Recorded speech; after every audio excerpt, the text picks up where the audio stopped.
All television and radio stations in the United States will now cease their regular programming.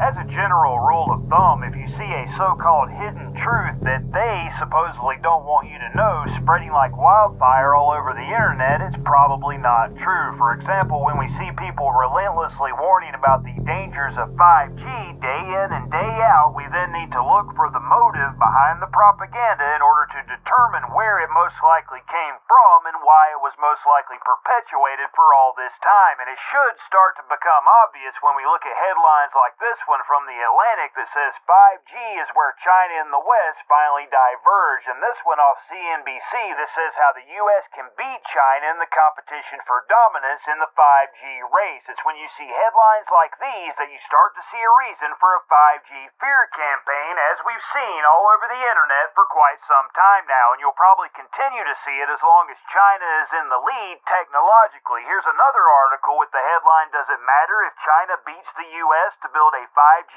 network?" And if you're familiar with the last page of the Grand Chessboard by Zbigniew Brzezinski, you'll know that it calls for perpetuating America's own dominant position long enough to create the preconditions for replacing the United Nations with the New World Order that you can read of in Revelation chapter 13. So now, in order to perpetuate America's own dominant position, according to the Grand Chessboard, a 5G fear campaign is at this point anti-Chinese, up until the shadow government of the Kenites hands the 5G steering wheel, so to speak, over to the United States. That's when you'll see the 5G fearmongering begin to vanish, as it's replaced with the next big conspiracy theory designed to use those that spread these deceptions to further the agenda and traumatize everyone they come in contact with as the unknowing foot soldiers of the hidden dynasty of education. And when a person becomes traumatized, their confidence is shattered, and then they'll latch on to the first voice of confidence they hear, absorbing the false doctrine and becoming agents of deception themselves. This is the hidden dynasty of education in the 21st century, largely via the internet, distracting you from what you should be paying attention to, which is the breaking of the great horn of the he-goat written of in Daniel chapter 8, verse 8, which is the United Nations,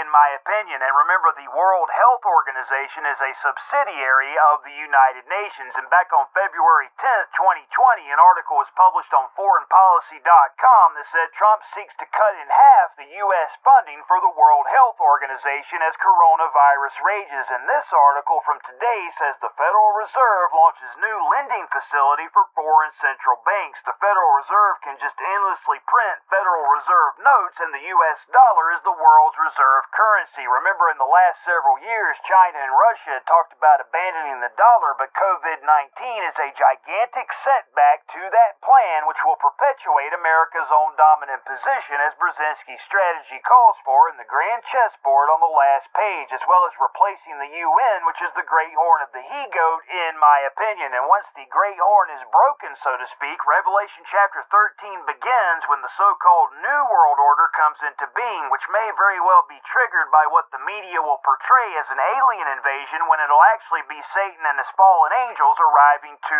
Earth after having been cast from heaven. And those that don't trust the mainstream media will at that time turn to the alternative so-called media, who will brainwash them accordingly, as we see them doing now. Always remember Jeremiah chapter 17 verse 5, "Cursed be the man that trusteth in man and maketh flesh his arm, and whose heart departeth from the Lord." If God didn't say it, don't believe it. Revelation chapter 9 verse 9 says, "The sound of the wings of the locust army was as the sound of chariots of many horses running to battle," which is why I believe there's a possibility that the one world political system will come into being because of a so-called alien invasion, when it's actually the fallen angels being cast to Earth, along with the dragon, who is that old serpent called the devil and Satan. But if the theory proves to be true, then you can in retrospect consider what's happening in the world now as, among other things, a drill checking for weak spots in the global control grid, looking forward to when the one world political system of Revelation chapter 13 actually emerges. Then it'll be wounded to death, so to speak, after which 666 occurs, the sixth seal, the sixth trumpet, trumpet and the sixth vial when Satan appears as the Antichrist with his